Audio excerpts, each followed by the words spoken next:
Hermanos, la gente se pregunta en qué nos basamos para decir que la gran tribulación dura 7 años. Y a mí me gustaría leerles unos versículos del capítulo 9 del profeta Daniel, muy interesantes.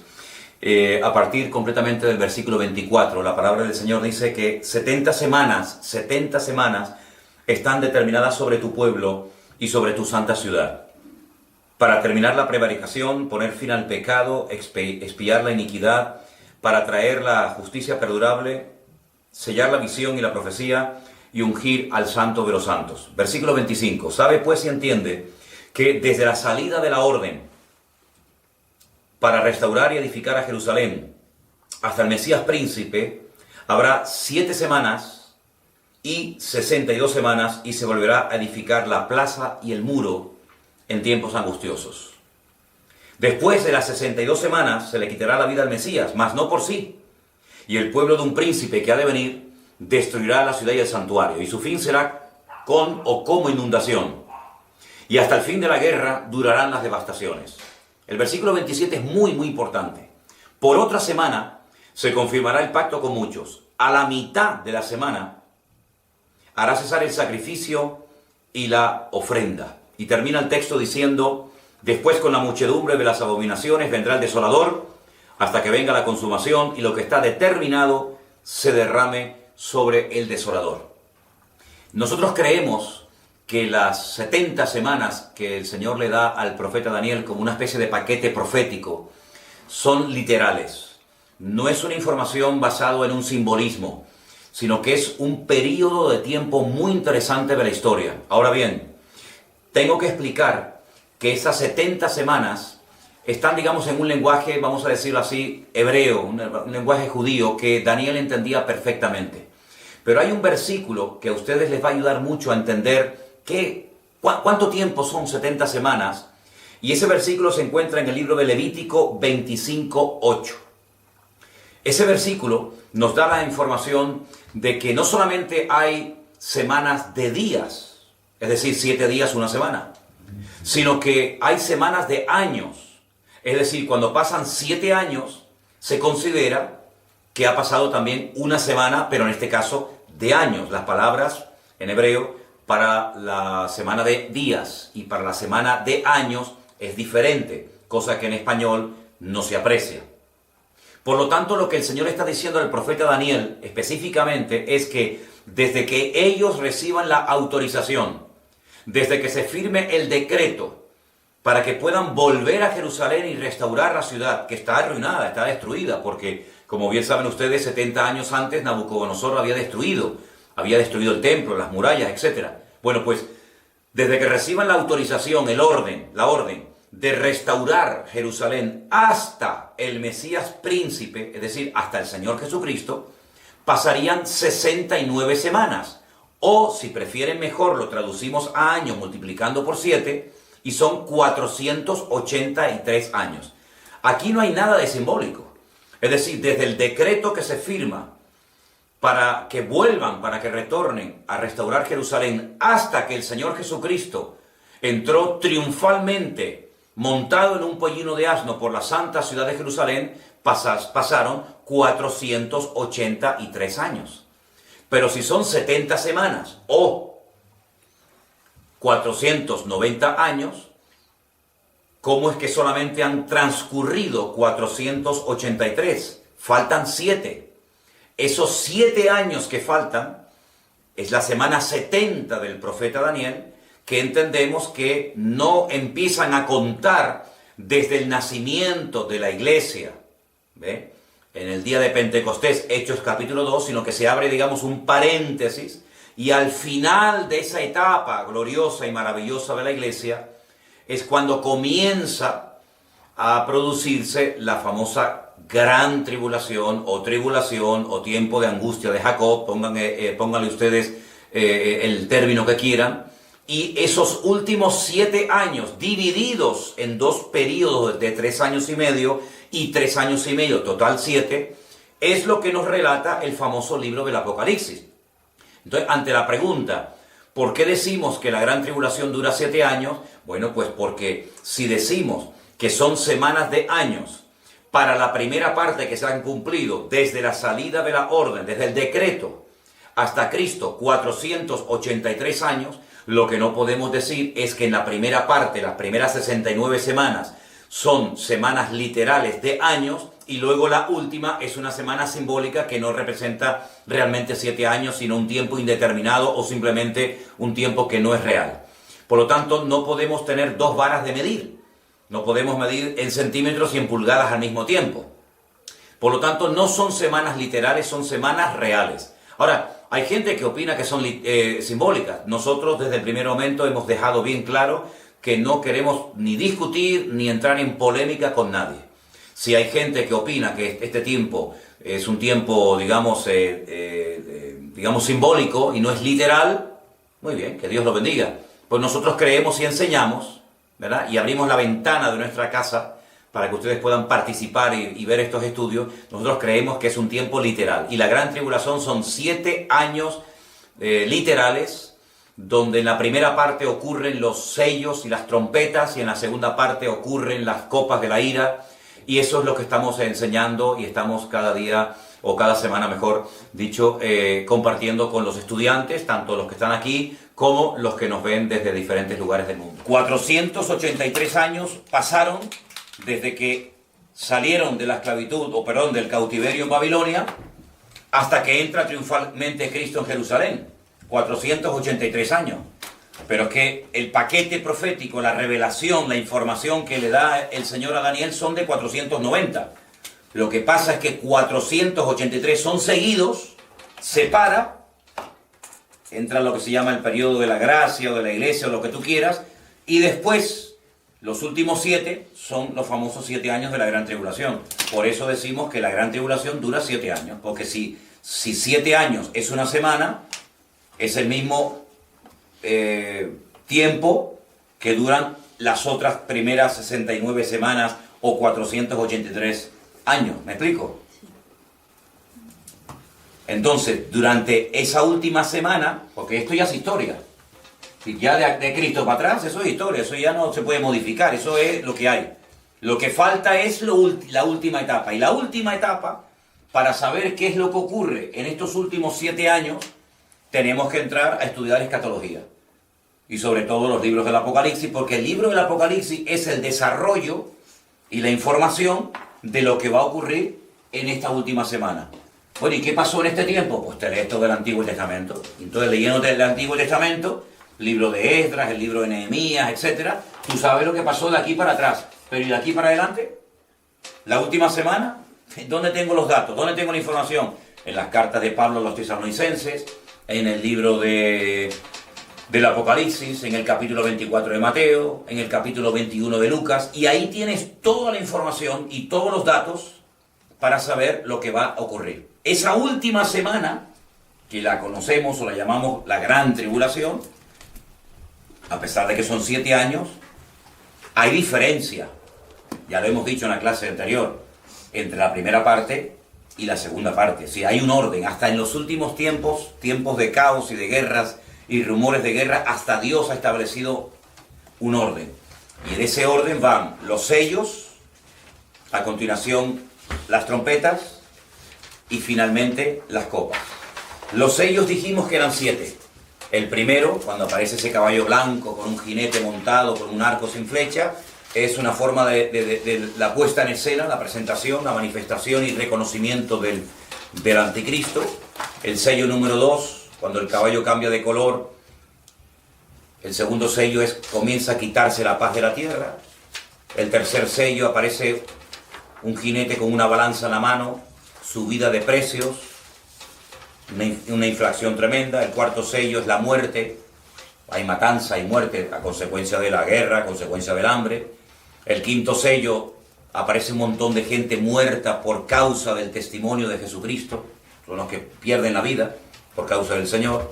El sexto sello nos habla de un gran terremoto de tal magnitud que dice que algunas islas se mueven de su lugar y los montes también. La gente comienza a esconderse en cuevas, ¿sí? Y el séptimo sello es lo que le da la apertura a la primera trompeta. Y así podemos ir viendo sello tras sello, trompeta tras trompeta, copa tras copa, el desarrollo profético de todos los acontecimientos finales. Ahora, lo que sí tienen que entender ustedes bien es esto que yo les acabo de explicar así rápidamente, para que ustedes puedan, en cualquier momento que alguien les pregunte ¿por qué la gran tribulación dura 7 años? ¿En qué se basan ustedes? Bueno, es que esto no nació hoy. Esto tiene un trasfondo, esto tiene una historia. Esto viene de algo. Esto viene de Daniel capítulo 9. Cuando el Señor le revela a Daniel. Claro, lo que le revela fundamentalmente a Daniel son lo concerniente a su pueblo. Hay muchas cosas que no contó el Señor a Daniel de la semana 70, porque, bueno, pues porque eso ya el Señor lo dejaría para más adelante. Por ejemplo, en el libro del Apocalipsis, ¿verdad?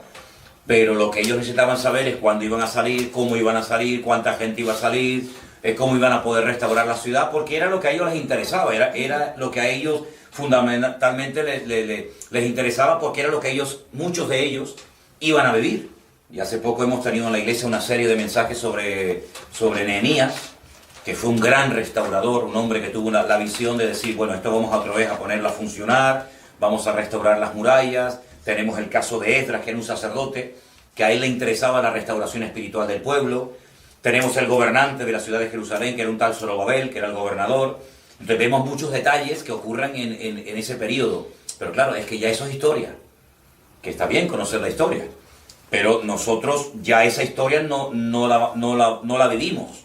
No nos concierne directamente, en el sentido de que, bueno, ya la ciudad de Jerusalén ya es un hecho y todo eso. Lo que sí nos concierne y nos interesa saber es lo que va a ocurrir en los últimos tiempos.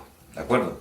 Entonces, partimos de la base de que el tiempo en la Biblia se cuenta de una forma muy diferente a como nosotros, los occidentales o los cristianos, lo contamos. ¿Por qué? Porque el calendario que nosotros utilizamos no existía en el tiempo de la Biblia. El calendario que nosotros usamos es un calendario mandado a hacer por un papa, Gregorio, y es un calendario basado en el Sol. El tiempo que tarda la Tierra en girar alrededor del Sol, con sus 4 estaciones, con su todo movimiento de traslación y rotación, ¿vale? Sobre sí misma y sobre alrededor del Sol. En la Biblia el tiempo es lunar, las fases de la luna. Entonces, por eso el calendario bíblico tiene 360 días y el nuestro tiene 365. ¿Cómo se compensa ese desfase entre uno y otro? Bueno, los expertos en el tema de los calendarios, y créame que hay gente que son expertos en computar y saber cuánto falta y cuánto nos falta, hay momentos en los que al año, como te vas quedando corto, si yo voy avanzando y llego a 360 y tú a 365, en 10 años hay 50 años de diferencia, 50 días de diferencia, y así sucesivamente. Le meten otro mes al año para compensar el desbalance, y se llaman años preñados. Entonces hay años que en vez de tener el calendario de ellos 12 meses, tiene 13, para compensar la diferencia, para igualarlo. Pero cuando estudias profecía, cuando estudias cosas que tienen que ver con el tiempo en la Biblia, tienes que conocer este dato que yo te digo. Porque si no, no te cuadran la fecha. Y entonces por eso muchas veces dice la gente que en la Biblia hay muchas contradicciones. No hay ninguna contradicción. Lo que pasa es que la forma de contabilizar el tiempo en la Biblia es completamente diferente. Y luego hay 2 cosas muy importantes que a mí me gustaría compartir, aunque aparentemente no tienen que ver con la clase de escatología, pero sí tienen muchísimo que ver. Y es una pregunta que le hacen los discípulos al Señor el día de la ascensión. Quiero llevarles al libro de los Hechos, por favor, en el capítulo 1. En el libro de los Hechos, capítulo 1, el Señor Jesucristo ya está a punto de ascender, ya está a punto de marcharse. Y me llama la atención porque este libro, que también lo escribió Lucas, dirigido a un tal Teófilo, dice que en el capítulo 1, en el primer libro es el Evangelio de Lucas. Este sería el segundo. Hablé acerca de todas las cosas que Jesús comenzó a hacer y a enseñar hasta el día que fue recibido arriba, después de haber dado mandamientos por el Espíritu Santo a los apóstoles que había escogido. Versículo 3. A quienes también después de haber padecido se presentó vivo con muchas pruebas indubitables, apareciéndoseles durante 40 días y hablándoles acerca de el reino de Dios. Hechos 1:3.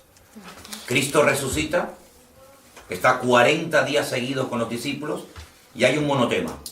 Les habla fundamentalmente del reino de Dios. 40 días seguidos escuchando lecciones espectaculares. Estando juntos, les mandó que no se fueran de Jerusalén, sino que esperasen la promesa del Padre, la cual les dijo: ¿oísteis de mí? Porque Juan ciertamente bautizó con agua, mas vosotros seréis bautizados con el Espíritu Santo dentro de no muchos días. Entonces los que se habían reunido le preguntaron diciendo: Señor, ¿restaurarás el reino a Israel en este tiempo? Y el Señor les contesta: no os toca a vosotros saber los tiempos o las ocasiones, aquí sazones, que el Padre puso en su sola potestad. Ahora, ¿saben ustedes que el idioma en el que se escribió el Nuevo Testamento es el griego? Idioma también tremendamente rico, con una riqueza espectacular. Y en griego hay a veces diferentes términos o palabras para referirse a un concepto. Por ejemplo, tenemos 3 palabras para la palabra amor. Pero claro, amor es algo muy genérico, depende a qué tipo de amor te estés refiriendo, usas una u otra palabra. Y hay 2 palabras que quiero que la apunten, las 2 empiezan con la letra K de kilo. Una es la palabra cronos, cronos, voy a ponerla por acá, y la otra es kairos, kairos. Las 2 se interpretan o se traducen como la palabra tiempo. Pero ¿cuál es la diferencia?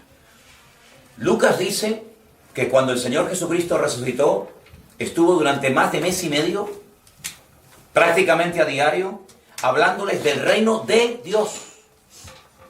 De un reino mucho más elevado que cualquier reino terrenal. Sin embargo, cuando el Señor Jesucristo va a ascender, los discípulos le preguntan: ¿tú vas a restaurarle a Israel el reino en este tiempo? Es decir, tú nos has hablado del reino de Dios, pero nosotros queremos saber si otra vez vamos a volver a recuperar la monarquía. Nuestros reyes, que ya no existían. Ya no existían. La época dorada de la monarquía, con David, Salomón, etc. Ya todo eso se había ido al traste, ya no existía monarquía. Pero el sueño de Israel, ¿cuál era? Restaurar el reino, vencer a los enemigos, en este caso a los romanos, volver a tener su propio rey de carne y hueso, etcétera, etcétera, ¿verdad? ¿Y qué le responde el Señor? No les corresponde a ustedes, no estén preocupados por los tiempos o las ocasiones. Y esas palabras, tiempos y ocasiones, es la palabra cronos y la palabra kairos. ¿Cuál es la diferencia entre una y otra? La palabra cronología, la palabra cronómetro, está íntimamente relacionada con la palabra cronos. Es el tiempo lineal. Es decir, hoy es martes. Mañana, inevitablemente, será miércoles. Y pasado mañana será jueves. Y así, toda la historia de la humanidad siempre será igual. Y cuando terminemos este mes de febrero, vendrá el mes de marzo. Y cuando termine la estación del invierno, vendrá la primavera. Y así sucesivamente. Eso es cronos, eso es el tiempo lineal, donde no hay nada que cambie, nada que varíe. ¿Verdad? Es así. No hay ninguna característica especial del cronos. Es el tiempo transcurriendo, en algunos casos muy rápidamente, en algunos casos muy lentamente, según como nos afecte. Pero el kairos es el tiempo de Dios dentro del tiempo de los hombres. Es cuando Dios se mete en el tiempo nuestro lineal y dice: yo voy a hacer en este tiempo algo diferente. Por ejemplo, hoy el cronos nos indicaba, como cada semana, que tenemos una clase de escatología. Pero dentro del cronos, dentro del tiempo, dentro de ese día que dentro de unas horas terminará, teníamos una cita, teníamos un compromiso. Venir aquí a las 7 de la tarde para recibir la clase de escatología. Eso es la diferencia entre cronos y kairos. Es cuando el kairos, en este caso Dios, decide intervenir en la historia. Cuando Dios dice: cuando vino el cumplimiento del tiempo, Jesús nació. Jesús no nació en Babilonia en el año 300 antes de Cristo, ni nació en el año 180 después de Cristo, después de su era, sino que Él nació cuando ya Dios lo había establecido. Cuando Dios dice, 400 años estará el pueblo de tu pueblo, tu descendencia Israel en Egipto. Bueno, el tiempo transcurre, pero ustedes van a estar el tiempo que yo diga. Esa es la gran diferencia. Entonces, dentro del tiempo que transcurre inevitablemente sin cesar, vamos, eso es una cosa que no podemos parar el tiempo, no podemos decir, ay, que no corra más el tiempo, sino que el tiempo sigue y sigue y sigue y sigue. Y es un concepto que a mí siempre me ha apasionado. El concepto tiempo a mí es una cosa que me ha fascinado, pero ya al hombre es un concepto espectacular, ya en la época de Aristóteles y los griegos y el mismo Albert Einstein, etcétera, el concepto tiempo. Y dice, bueno, no, lo medimos, sí, pero lo medimos con un concepto llamado el reloj, ¿no? Ahora decimos un día, una semana, un milenio, un siglo, un año, y vemos en nosotros mismos cómo el tiempo va pasando, ¿no? Y vemos que ya hemos crecido y algunos tenemos canas y unos han envejecido menos. Esa es inexorablemente la realidad del tiempo. No lo podemos detener, nos guste o no, es la realidad. Y llegará un momento que moriremos y nos deterioremos, nos vamos a deteriorar, etc. Pero dentro de todo eso hay cosas que ocurren. Y esas cosas que ocurren establecidas por la soberanía de Dios es el Cairo, es lo que marca la diferencia. Es decir, ahora va a pasar esto. Y te pongas como te pongas va a pasar. Y ahora va a pasar tal otra cosa. Y ahora vengo yo. Y ahora me voy yo. Y ahora les saco de Egipto. Y ahora los llevo a Egipto. Y ahora viene el primer sello. Y ahora viene la segunda trompeta. Y ahora viene el caballo blanco. Y ahora viene el caballo negro. ¿Quién establece esas variaciones en el tiempo? Esas intervenciones soberanas en el tiempo de los humanos, en la dimensión nuestra. Evidentemente Dios. Nadie controla ni el transcurrir del tiempo lineal, ni el cronos. Ni nadie puede decir mañana va a pasar esto sí o sí. Sino son cosas que Dios establece y que si Él quiere nos las revela, como le reveló a Daniel 490 años, 483 que ya han pasado y los otros 7 que faltan por ocurrir. Estamos grabando. Entonces esos últimos 7 años ya está establecido por Dios lo que va a ocurrir. Vamos a orar para que no venga la gran tribulación. Vas a perder el tiempo.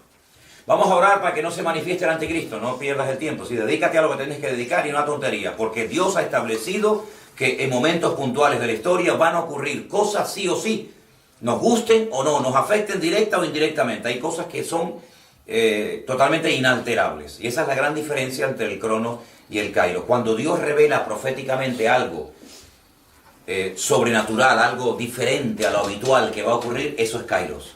Cuando Dios dice, por ejemplo, en uno de los sellos, ¿no? El sello, el sexto sello, habrá un terremoto. ¿Quién estableció que cuando llegue el periodo del sexto sello habrá un terremoto? Dios. Y si no lo hay, no es que lo va a haber, porque Dios así lo ha establecido. El primer milagro que Cristo hizo, Él habla del tiempo. Cuando le dice a la madre, oye, no tienen vino. Y Él dice, mujer, aún no ha llegado mi hora. Aún no ha llegado mi tiempo. Si yo sé cuándo tengo que empezar. Yo sé cuándo tengo que hablar y cuándo tengo que callar. Y Él dice, aún no ha empezado mi hora. Fue un milagro por misericordia, pero no porque realmente ya hubiera comenzado su ministerio. Pero hay momentos cuando Él dice, vamos a Jerusalén y me va a pasar esto y esto. Y aunque Pedro diga, no, Señor, de ninguna manera te acontezca esto. Y el Señor le reprende y le diga, Satanás, apártate de mí. Sí, está establecido que yo voy a morir. Y yo voy a resucitar. Y yo voy a ascender. Y yo voy a volver por segunda vez. Eso está establecido por Dios. Todo eso entra dentro del Kairos. Los momentos en los que Dios domina el tiempo y fuera de toda probabilidad humana, dice, va a pasar esto. Y pasa. Porque Dios así lo ha establecido. Lo que para nosotros es profético, para Dios es una realidad. Lo que Dios revela por misericordia, gracias a Dios por las revelaciones que tenemos, para Dios es un hecho que no tiene nada de milagroso, porque Dios en sí mismo todo lo que hace para nosotros es milagroso y sorprendente, pero su naturaleza es así. Él no para de sorprendernos, ¿de acuerdo? Ahora, volviendo al tema de la última semana del profeta Daniel, yo quiero que leamos hoy, en el libro del Apocalipsis, lo que leímos el otro día, parte de lo que sucedía en la primera etapa de la gran tribulación, que era el tema de los sellos. Pero vamos a ver el tema de las trompetas. Y vamos al capítulo 8, por favor. Capítulo 8 del libro de Apocalipsis, a partir del versículo 6. Los 7 ángeles que tenían las 7 trompetas se dispusieron a tocarlas. El primer ángel tocó la trompeta y hubo granizo y fuego mezclados con sangre que fueron lanzados sobre la tierra. Y la tercera parte de los árboles se quemó y se quemó toda la hierba verde. Fíjense el tiempo del verbo, se quemó. Algo como que ya ha ocurrido. Y esto aún no había ocurrido en los tiempos de Juan, ni en el tiempo nuestro. Pero Dios lo cuenta en pasado, cuando realmente está hablando del futuro. Eso es lo que ocurre cuando suena la primera trompeta. Fuego, sangre, la naturaleza es afectada, se queman los árboles, se quema la hierba verde.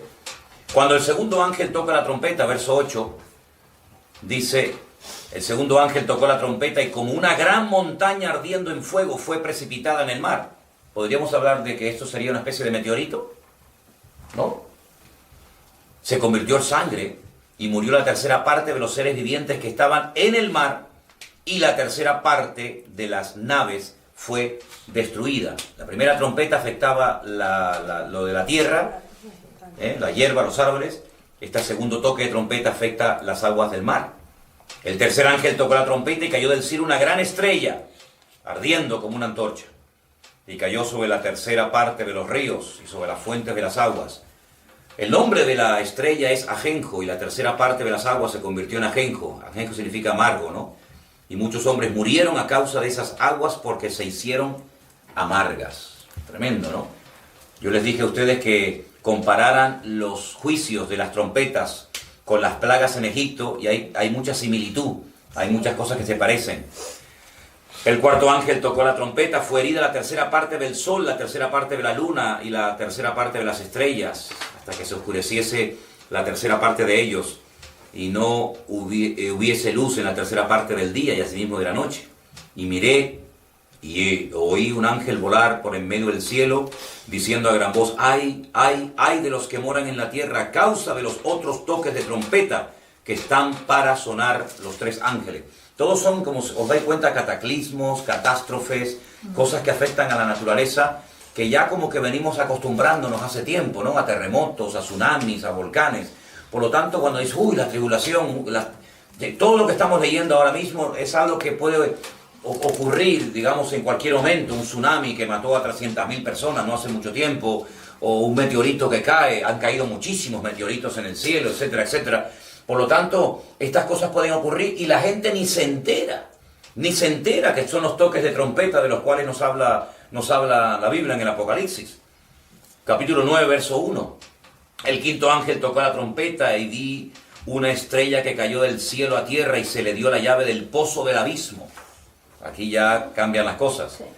Abrió el pozo del abismo y subió humo del pozo como humo de un gran horno y se oscureció el sol y el aire por el humo del pozo. Y del humo salieron langostas sobre la tierra y se les dio poder como tienen poder los escorpiones de la tierra.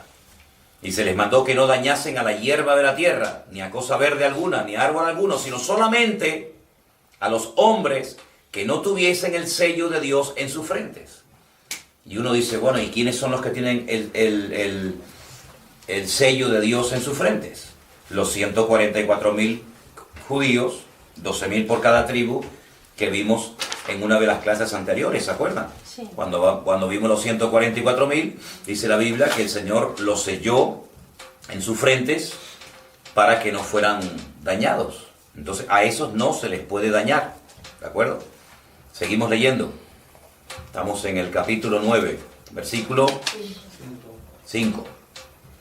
Le fue dado que no los matasen, sino que los atormentasen 5 meses. ¿Ves? Eso es Kairos. 5 meses. Yo digo, ¿cuánto tiempo pueden atormentarlos? Su tormento era como tormento de escorpión cuando hiere al hombre.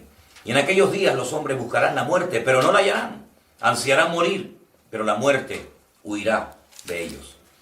Ahora, aquí nos da una descripción de esas langostas, que son cosas muy extrañas, porque dice que eran semejantes a caballos preparados para la guerra. En las cabezas tenían como coronas de oro. Sus caras eran como caras humanas, tenían cabello como cabello de mujer, sus dientes eran como leones, tenían corazas como corazas de hierro, el ruido de sus alas era como el estruendo de muchos carros de caballos corriendo a la batalla, Partimos de la base, ya lo dijimos en una ocasión, que así como en el Antiguo Testamento decía Moshe Maimónides, que Dios utiliza el lenguaje de los hombres para dar a conocer la palabra de Dios, de ahí tantos antropomorfismos, que son figuras como espalda, mano, ojos, pies, corazón, etcétera, para describir la naturaleza y la esencia de Dios. En el libro del Apocalipsis, debido a lo que Juan está viendo, pues probablemente él esté describiendo cosas, un tipo de armamento, un tipo de carros de combate o de aviones, que claro, él no tiene el lenguaje en ese momento para describir todo eso, ¿no? Porque dice que el ruido de sus alas era como el estruendo de muchos carros, de caballos corriendo a la batalla. Hombre, si tú escuchas un avión de combate, hace un ruido espectacular, pero primeramente él no tiene el lenguaje para describir. Entonces él compara con animales, con leones, con langostas, cosas que para nosotros hoy en día serían otra cosa diferente a la que él vio. Tenían colas como de escorpiones, también aguijones, y en sus colas tenían poder para dañar a los hombres durante 5 meses. Y tienen por rey sobre ellos al ángel del abismo, cuyo nombre es en hebreo Abadón, y en griego Apolión. Ahí tenemos 2 nombres, o un nombre, uno en griego y otro en hebreo, del ángel del abismo. ¿Se dan cuenta? No todos los ángeles en la Biblia aparecen con su respectivo nombre. Muy pocos ángeles en la Biblia se nos dice el nombre que tenían. Por ejemplo, Gabriel, Miguel, aquí hablan de un tal Abadón o Apolión, destructor, ¿verdad? Pero el mismo Satanás recibe muchos nombres, ¿no? Príncipe de las tinieblas, diablo, Satanás, etcétera. Pero hay millones y millones y millones de ángeles que no sabemos cómo se llaman, pero evidentemente tienen que tener un nombre, ¿no? El primer ay pasó, y aquí vienen aún 2 ayes después de esto. Vamos al sexto, versículo 13. Dice que tocó la trompeta y oí una voz de entre los 4 cuernos del altar de oro que estaba delante de Dios diciendo: el sexto ángel que tenía la trompeta desata a los 4 ángeles que están atados junto al gran río Éufrates. El río Éufrates es un río inmenso, un río enorme que cruza varios países, ¿vale? Y el río Éufrates es mencionado en el primer libro de la Biblia. El Tigris y el Éufrates, dice que por allí estaba una parte del límite del jardín del Edén. Sí, el jardín del Edén era inmenso. Ahora, yo no sé si ustedes están bien puestos en geografía, pero se menciona también el río Nilo, con otro nombre, que también formaba parte y regaba el jardín del Edén.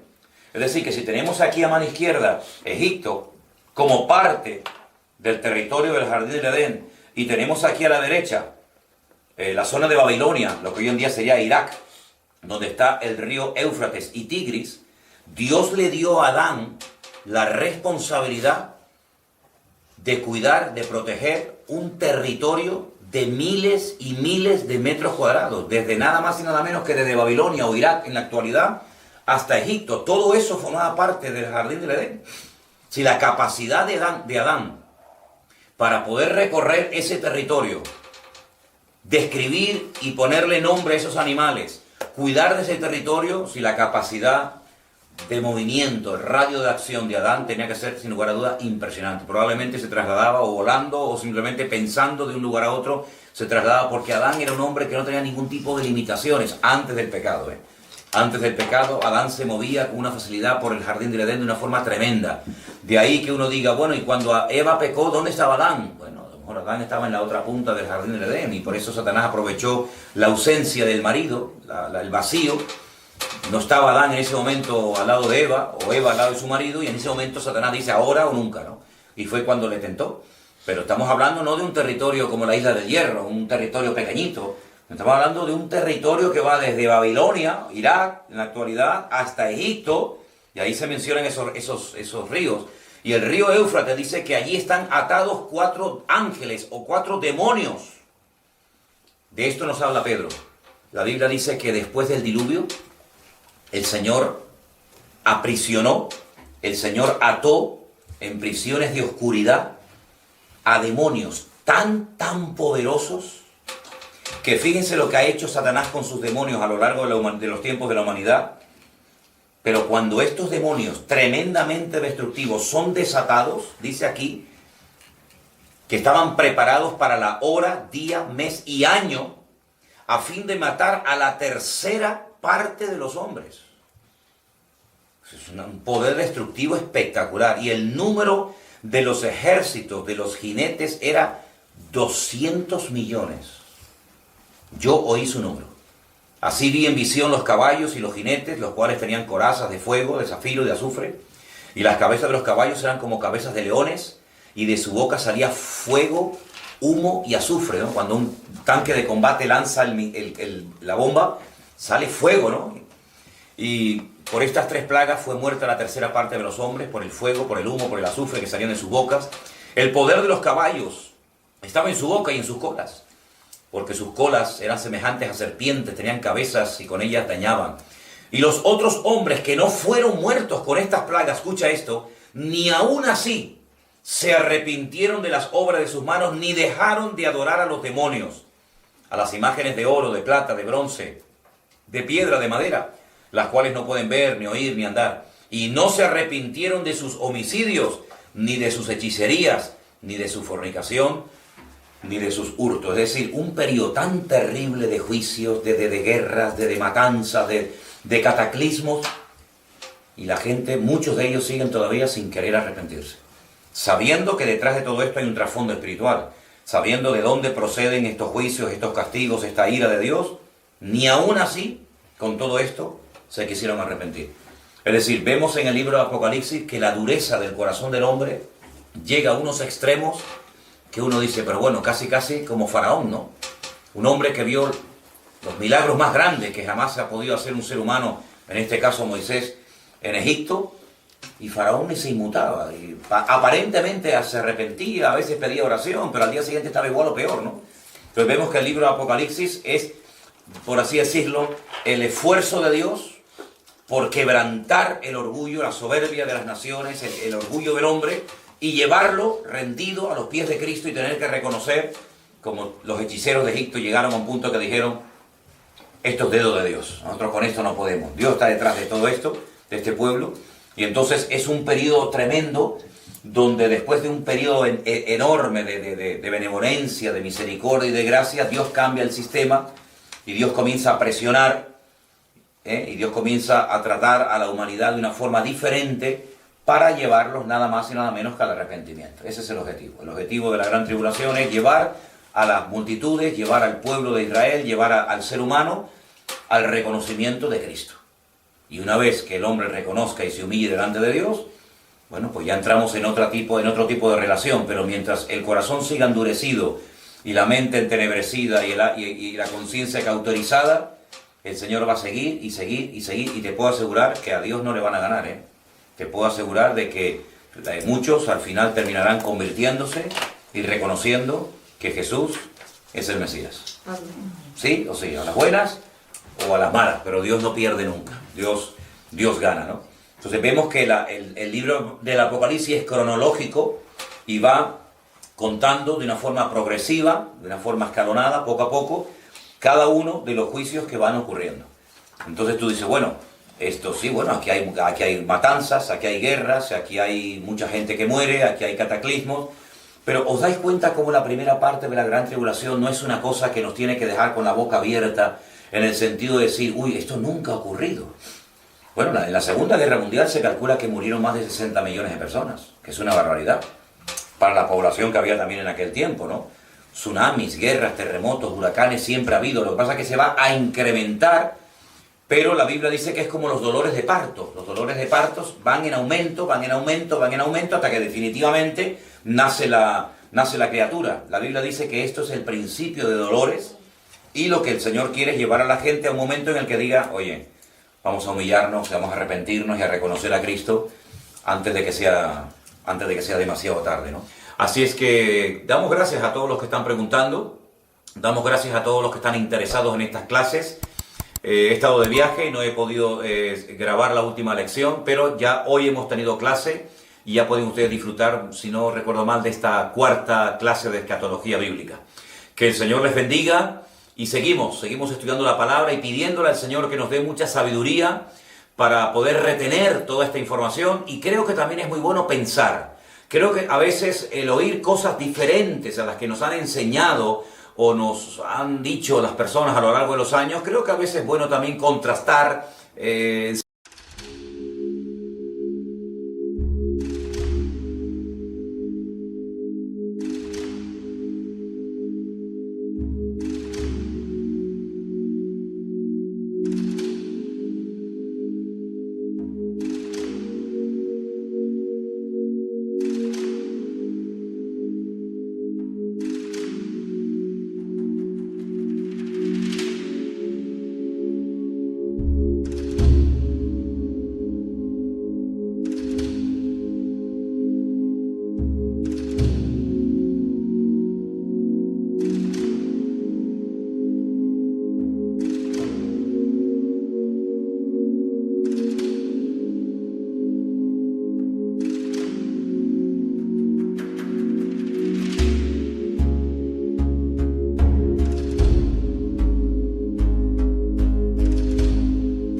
It's just you and me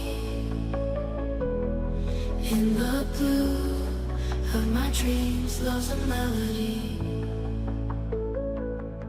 Every touch like waves upon the shore.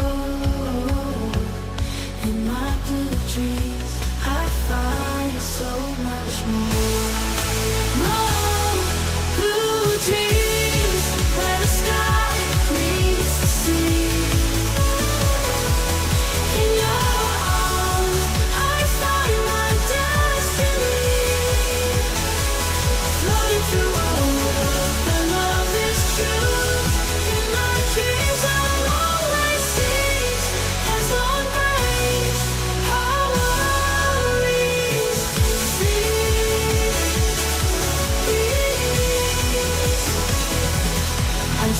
Enseñanza, contrastar otras opiniones y así de esa manera enriquecer nuestro conocimiento bíblico. Que el Señor les bendiga y sigan con nosotros todas las semanas. Para nosotros es un gusto y un privilegio el poder compartir con ustedes la palabra del Señor. Dios les bendiga.